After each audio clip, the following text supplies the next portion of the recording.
Welcome back to the Crushing It Podcast. Ladies and gentlemen, my name is Miles Smith. Before we get started, if you want to help me out, hit that subscribe button below and hit the notification bell so you get all notifications when I upload, when I go live, all that fun jazz. And if you want to really help me out, hit the like button below as well, because I'm a football channel. You get a little football when you hit the like button. It's a neat little animation. Of course, helps me out huge in the YouTube algorithm. And you know what? I'll set a goal for the first time ever. If we hit 20 likes on the video, I will do the NFC playoff picture as well. You heard it here first. Well, welcome to the AFC playoff picture as of November 18th, 2025. We got a lot going on here, a lot to go over. We're going to talk about team schedules, and we're going to talk about why... I'm going to scoot my mic back. We're going to talk about why, except for the AFC North, I think the teams that are in the playoffs are who it's going to be. Let's get right into this. Broncos in the 1 seed, coming off a huge win over the Kansas City Chiefs, 22-19, just this last Sunday, and that vaults them to 9-2, 8 straight wins, and the Broncos are on a roll. That offense, it looked better. I'm not going to say it looked like it could go absolutely nuclear, but we did see a lot of good developments in that game. Now it remains to be seen whether the Broncos can do that consistently. But as we've seen this entire year, that defense is going to keep them in games until Bo Nix decides to go sicko mode in the fourth quarter. Broncos schedule coming up here, and this is, I wouldn't call it extremely difficult. I wouldn't call it easy. You still got 3 division games in these final 6 for the Broncos. Off of the bye, you get the Commanders in DC. The Commanders, they're struggling this year. Mariota got benched Mariota lost his Titans starting job to Ryan Tannehill because of the Denver Broncos. That should be all I need to say. They get the Raiders in Vegas on the turnaround week right there on December 7th, 2:05 kickoff slot. Broncos played the Raiders really poorly last time. I think now, coming out of the bye where the Broncos aren't as exhausted, it's not a Thursday turnaround, and where Bo is kind of getting some of these issues fixed, I think the Broncos easily have a shot to win that game in Las Vegas. Sorry, Raiders fans. Packers come into town that next week, 2:25 kickoff slot, and that one weirds me out. I don't know who the Packers are. I don't. Offensively, they are as inconsistent gets. Now, Josh Jacob kind of had this weird habit of turning into Jesus against the Denver Broncos, and I wouldn't expect that to stop. But every now and again, Jordan Love likes to play a troll game, and the Broncos are they have the kind of defense that forces quarterbacks into those quote-unquote troll games. I don't really think Green Bay has a full-fledged wideout one yet. Maybe Christian Watson is developing into that guy for the Packers, so... Sorry, Grossi. I think the Broncos get that one. I'm not really predicting games here, but just based off of what I've seen. Plus, Broncos will have Pat Surtain back by that point as well, I imagine. Alex Singleton as well. Yeah, Tom Grossi, you can at me in the comments if you watch this. It is what it is. I feel like if there's definitely a weird spot for the Broncos to slip up, and of course, you know the Raiders are a game where they can slip up as well, because it's a division opponent in a division opponent's house. It's the Jags. The Jags have already swept through the AFC West up to this point, which incredibly weird, but that does bode really well for them. We'll talk about that in a minute.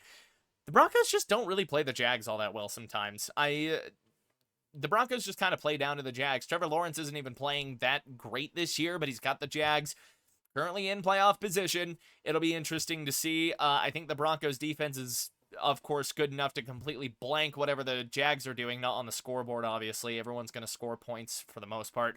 However, if there is a weird losable game for the Broncos to drop, I think it's that one. You get the Christmas turnaround on Thursday night, 6:15 p.m., of course, Broncos and the Chiefs. It's in Arrowhead. Of course, the Broncos are a field goal away last season from beating the Chiefs in Arrowhead, and it's going to be a similar environment to what the Broncos are going to be getting in early December, just in Arrowhead. Loud crowd, snowy, more than likely. I think if there's another one you can drop, it is probably that one. I think the Broncos beat a banged-up Chargers team in Mile High. That game's going to be interesting as well, and we'll talk about why that could be, because despite how banged up the Chargers are, I think they just had an off day against the Jags. Now, if the Chargers drop another one, then I start ringing alarm bells, then I start panicking a little bit if they kind of get shellacked again. But I think right now, I'm comfortable in saying the Chargers will also probably be in the playoffs, even if they're limping a little bit. But I think Denver's got a good enough or a favorable enough schedule, and I think they're playing well enough now that they can take on anybody and win. And I mean, we've already seen them beat both Super Bowl reps from last year. I think Denver definitely has a chance to seal up the AFC West here in the next couple of weeks. Of course, that's not a foregone conclusion, but things are looking good. Broncos are going to have one of the top 3 seeds. Let's keep moving. New England has a very favorable schedule coming up here. I mean, their receiving core is starting to come along. And, it's guys that I don't really know the names of. I will admit it. I don't know everything about football. I mostly watch the Broncos. Stephon Diggs, of course. Okay, I had to remember Stephon Diggs was a Pat. He's easily becoming Drake May's #1 receiver, and the rest of the core is starting to follow along. Travion Henderson is becoming a touchdown machine. And you got to talk about Drake. Drake May. Dude, he's playing out of his mind this season, having an MVP caliber year in year 2, most certainly the best second-year quarterback as of this season. I'm happy to admit that. Pats have a very favorable schedule. You got the Giants, you got the Bengals. I flip-flopped those 2 games. Bengals don't have a defense. Drake May's going to pick that apart. Giants are hurt. I don't know if they're going to get Jackson Dart back by that game, but I really fail to see a universe where the Giants go into Foxborough the way they've been this year and win. Now, of course, I could be wrong. They played the Packers really well with Jameis Winston and their new interim head coach. I'm not writing them off fully, but I'm also just saying it's going to be really hard for the Giants to go to Foxborough and win, especially where we are now in the year. MetLife is also in the snot, and who cares? You get the Bills back in New England. You've already beat them. You beat them in Buffalo. That was a pretty signature win on top of the Buccaneers win that they got. So the Pats, I mean, I've seen people say that they haven't played anybody. You can only play who's in front of you, but the Pats, they have beat good teams. They've done it this season. The Pats, I think, are another team that can really go and take on anybody, and I would not be shocked to see the AFC playoffs go through New England. Let's keep it moving. Baltimore's going to be a tough one for them, especially if the Ravens are surging, and we will touch on the Ravens soon. They are on the graphic with all the old school logos. That's kind of the aesthetic of the channel. Anywho, you got the Jets. That's as much of a gimme as a gimme gets. Come on. I don't care that it's in MetLife. The Jets aren't good, man. The Jets are simply bad. And they're going to be starting Tyrod Taylor. I don't think Tyrod Taylor is going to do much more than Justin Fields would have. And I think the Pats defense is really too good to let the Jets get away with much of anything. Christian Gonzalez is a monster. And Mike Vrabel's got that defense coached up incredibly well. And that's what he does. And then, you get that Week 18 against the Dolphins. Pats kind of exercised those in Miami demons earlier in the year with a 6-point victory there. I could easily see New England sweeping Miami as well. They are also definitely going to be one of these top 3 seeds in the AFC. And now we get to the Colts. 8-2, sat on the bye and watched the Broncos and the New England Patriots get victories to fall a half game behind to the leaders. Of course, Broncos on a bye, so Colts are going to get a chance to make up that one on the Broncos at least, and that would bump the Broncos down at least a peg.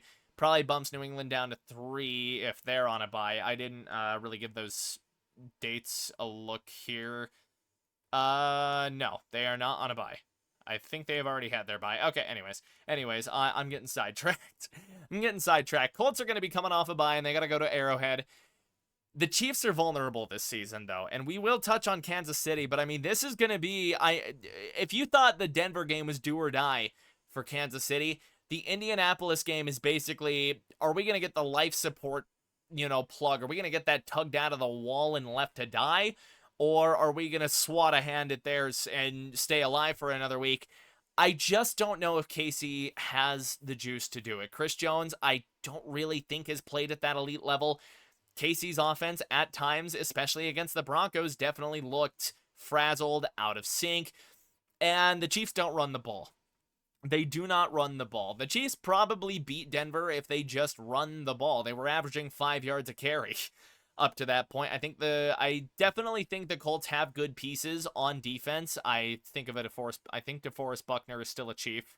Or, God, not a Chief, a Colt. I would have to go verify. One moment. Okay, so if there's anything to show you how out of touch I've been with some of these other teams, the Colts did just sign DeForest Buckner to the practice squad.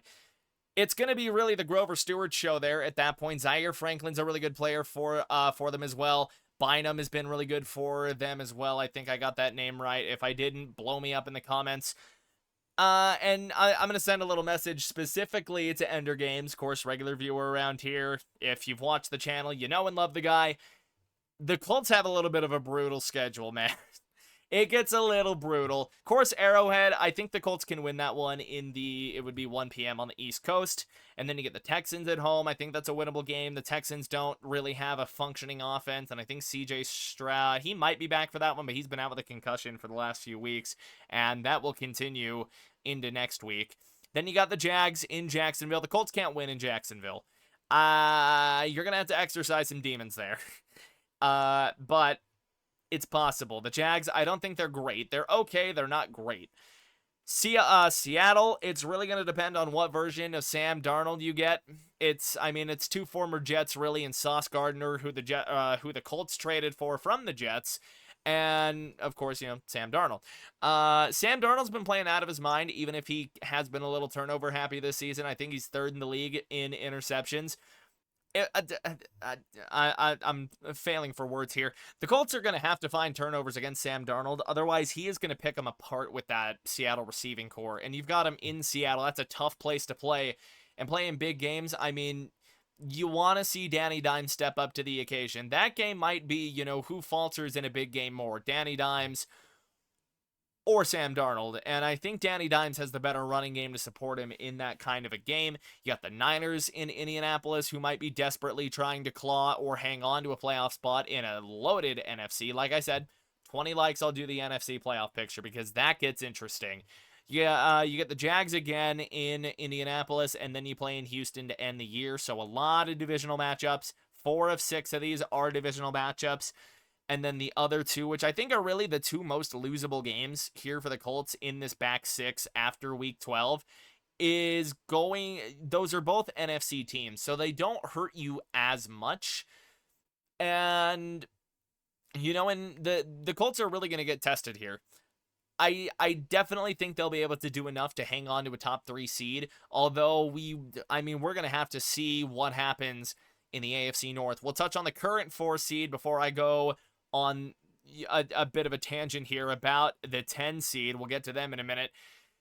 Man, the Steelers are weird, and I don't love the Steelers right now. They've been winning some weird football games. They've looked weird. Aaron Rodgers is weird in a frickin' Steelers jersey, and I just, something with the Steelers just doesn't click in my brain this season. The offense hasn't been great. They've been okay.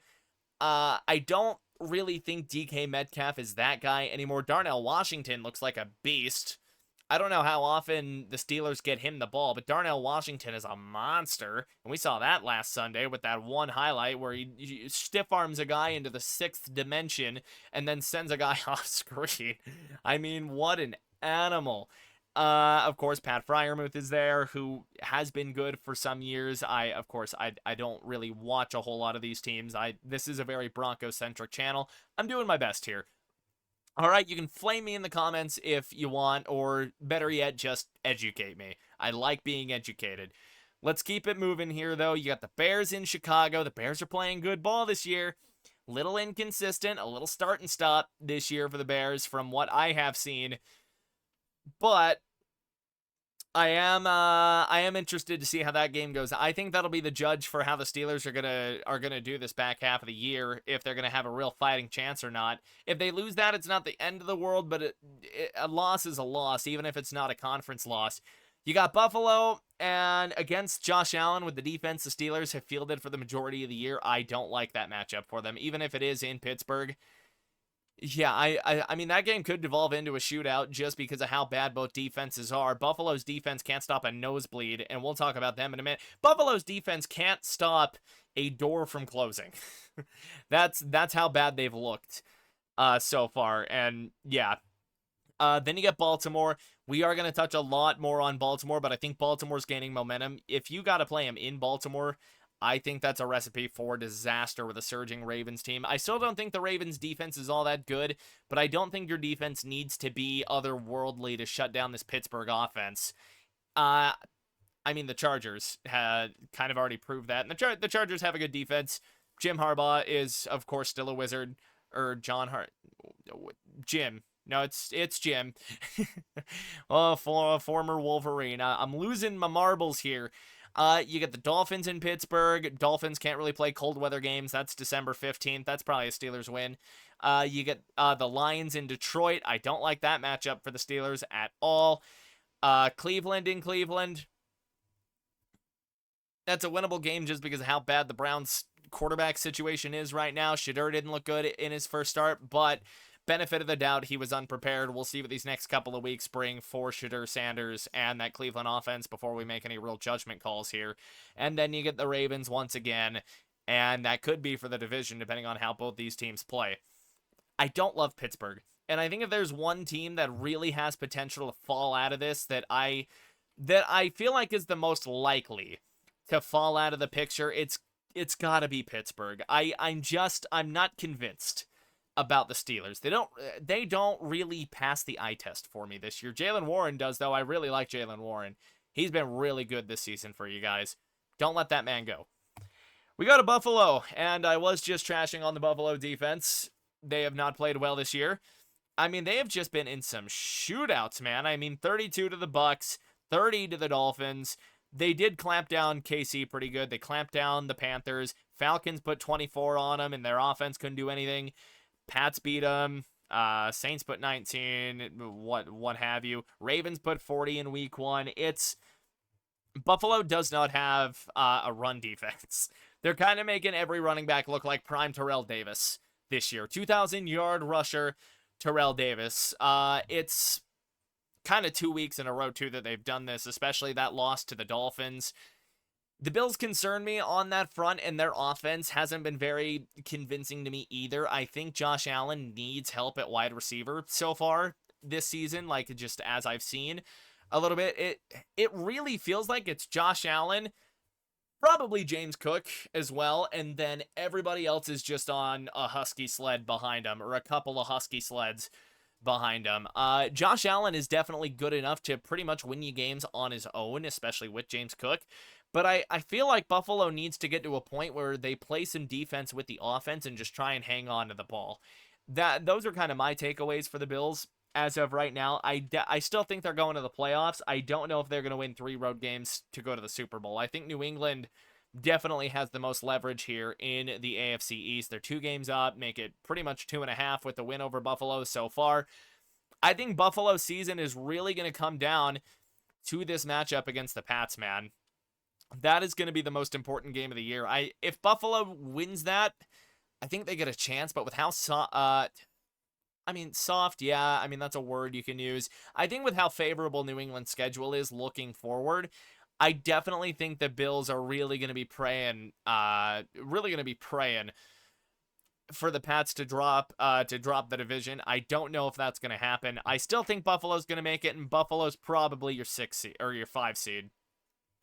Let's talk about the Chargers, man. They're injured to shit. No Hampton, no Alt, no Slater. It's rough. Their O-line looks rough against the Jags. Justin Herbert got destroyed against the Jags. I mean, we look at team stats, and they just got mollywopped. 135 total yards, 8 first downs, 3 for 12 on third down.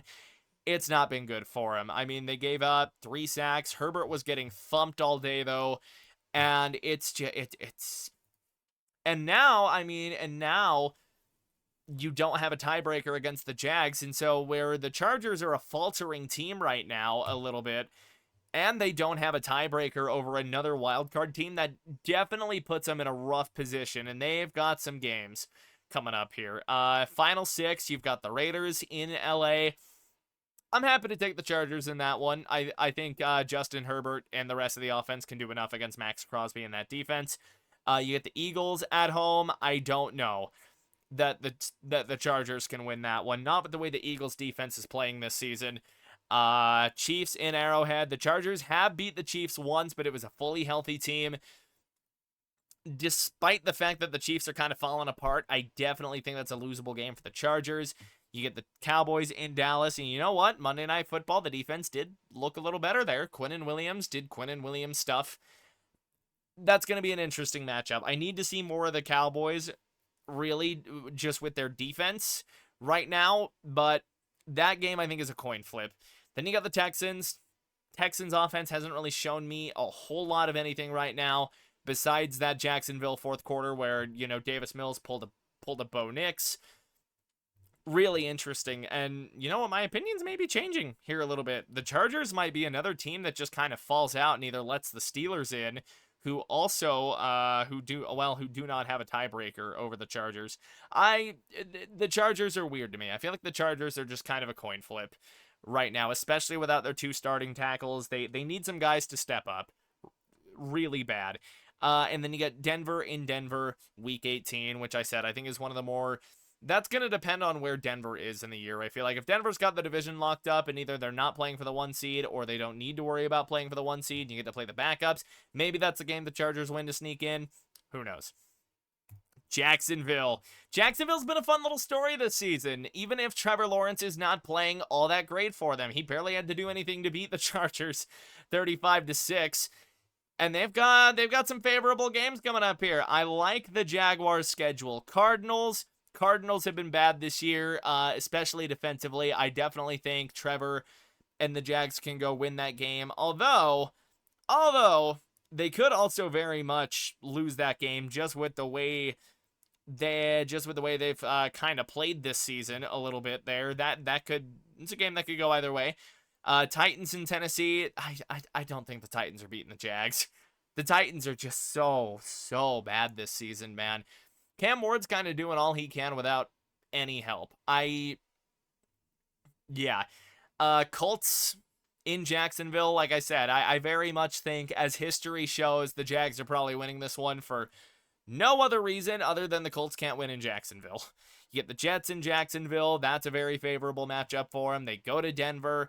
I've already said my piece about Denver and Jacksonville. You get the Colts in Indianapolis, and then you get the Titans once again. So a lot of divisional matchups here, but a lot of conference ones as well. Every loss is going to hurt that much more for the Jacksonville Jaguars down the stretch. Although I do think maybe they can hang on to a 7 spot here, and we'll talk about that here in a second. Now we start talking about these couple of bubble teams that I think have the best shots, and we're going in conference order here. Let's start with Houston. Houston's offense has not been good this year. Not at all. 9 against the Rams, which granted the Rams are a pretty good defense. Jared Verse is a beast. What have you. 19 against the Bucks, 10 against the Jags, 26 against the Titans. Yeah, okay, whatever. 44 on a very, very, very, very, very injured and bad Ravens defense. Sure. 19 on the Seahawks. You win against the Niners, who were very injured at the time. 15 on the Broncos. 36 on the Jags, so you kind of get your revenge there. Those two were even. And then 16, on the Titans. I don't like Houston. Solely because I don't think their offense can do enough. Now, if CJ Stroud returns to the lineup and is right, then maybe I think they've got a shot here, but as it's sat this season so far, the Texans have not showed me that the offense is going to consistently show up, even in the fourth quarter. And that's kind of what sets the Broncos apart from the Texans a little bit, just for comparison, because the Broncos could easily be in a way bigger hole than they are this year, but the Broncos can pull it out in the fourth, whereas I don't think that we've seen that from the Texans this year. Obviously, other than that crazy-ass Jags game where they pull 29 or 26 out of the hat in the fourth quarter against a sleeping Jags team. I am a little uncomfortable about the Jaguars here. I mean, I think the 7 seed, if you really want to say Houston has the best shot for it out of the on the bubble teams, and maybe they do. Really, my thing with Houston is, can the offense do enough? Can the Texans win enough games with just their defense, more or less? Or can the Jags lose enough games down the stretch and kind of, piss away their playoff spot to where now Houston gets that chance? Houston's schedule coming up. You got Buffalo. I mean, the Buffalo defense isn't good.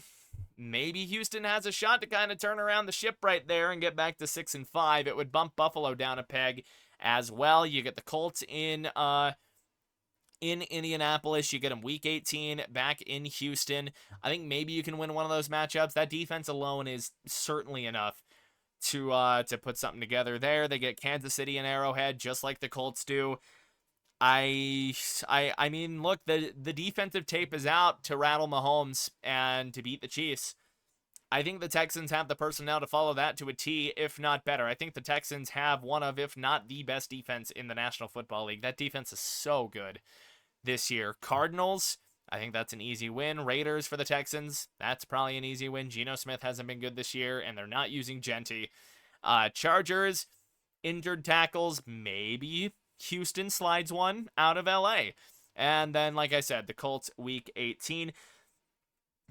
I think Houston's got enough winnable games to kind of go on a little bit of a run here, especially 3 of those last 4.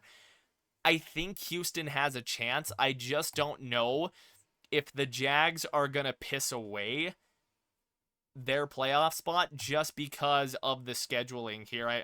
The Texans have already played the Titans twice, and now the Jags get them twice. I don't know. I don't know about Houston. I think they need another weapon on offense, or they need something on offense. They need O-line help for sure. All right, let's talk about them. Shit. Let's talk about them. Kansas City. The Chiefs. The Chiefs don't look like that guy this year. They don't. They absolutely don't. Mahomes looks off, and despite the fact that they are running better efficiency numbers, they're... which Mets team was it? They're like the Mets some years ago where they had really, really good numbers, but they weren't clutch. There's not this aura, and I know the national media has been kind of hounding on this, but I'm gonna kind of ride the bandwagon here a little bit.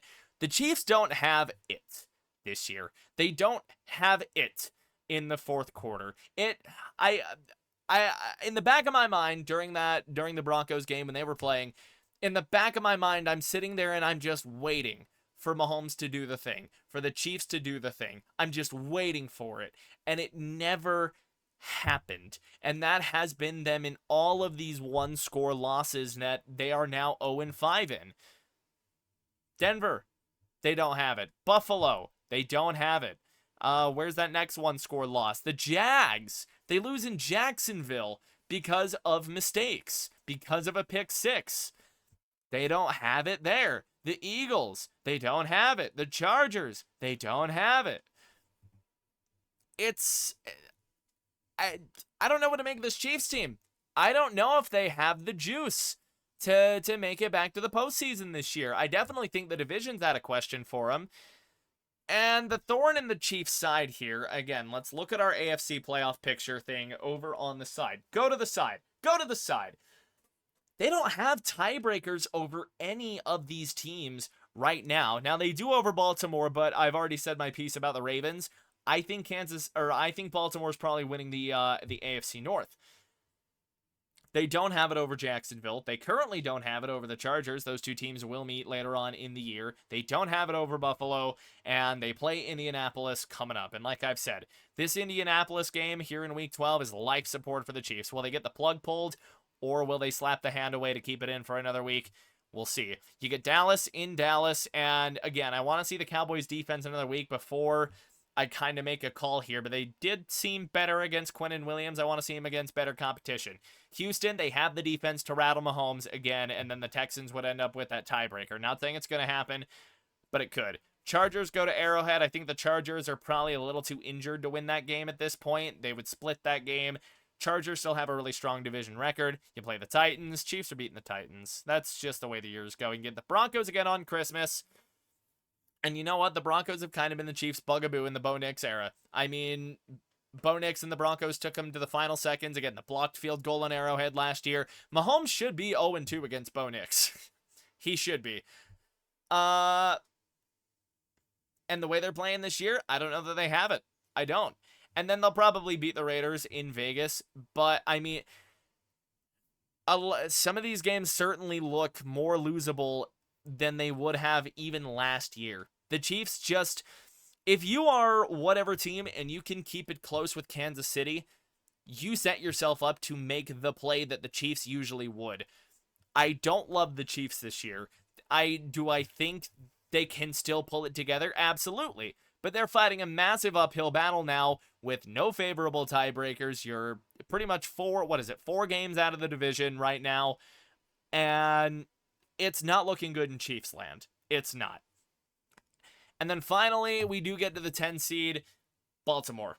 Baltimore's kind of getting it together here. Winners of their last 4 after a horrendous start to the year. And it feels like they're starting to put things together a little bit. I've already said I'm not going to knock them for the 1-score wins against teams that anyone would call garbage. NFL, everyone gets paid. Division rival, especially in the case of Cleveland, don't care. Wins are wins. I'd be a massive hypocrite to say otherwise here. Beat the Bears by 2 scores, nice. Beat the Dolphins by multiple scores, nice. Beat the Vikings, nice. Browns, nice. They're back to 500. They're a game back of the AFC North. They've got the Steelers twice, and the first matchup is in Baltimore in a few weeks. Other than that, you got the Jets in B-more, the Bengals in B-more, and then again, Steelers in B-more, Bengals on the road, and I think that's definitely going to be a winnable game there for Baltimore, given the state of the Bengals defense. I've been bashing on the Bengals defense a lot. I'm sorry, Cincinnati, but it's the state of the world. You get New England and Baltimore, and I don't know necessarily that game is going to be for seeding, but it's a very winnable game for Baltimore. Those 2 teams go back as well. They get the Packers in Green Bay, and then you get Pittsburgh again. If the Ravens get hot, and they can even get to, I'd say 70% of what they usually are, and if Lamar can really start getting it going and get hot again, I think the Ravens can easily win the North. And NFL.com likes their playoff odds way more than they like the Steelers. But the current picture as it sits, Broncos in the 1, Pats in the 2, Colts in the 3, Steelers in the 4, Bills in the 5, Chargers in the 6, Jags in the 7. No, I'm not doing the meme. Texans in the 8, Chiefs in the 9, Ravens in the 10, and they can easily shoot up 6 spots here in the next couple of weeks. Let me know what you think in the comments down below. Don't forget to like the video if you enjoyed, and don't forget to subscribe as well if you enjoyed. I'm trying to hit 200 before the end of the year, so help a brother out. I have been Miles, your host, your grateful football Bronco something guy, whatever. Thank you so much for watching, and I will see you next time. Peace.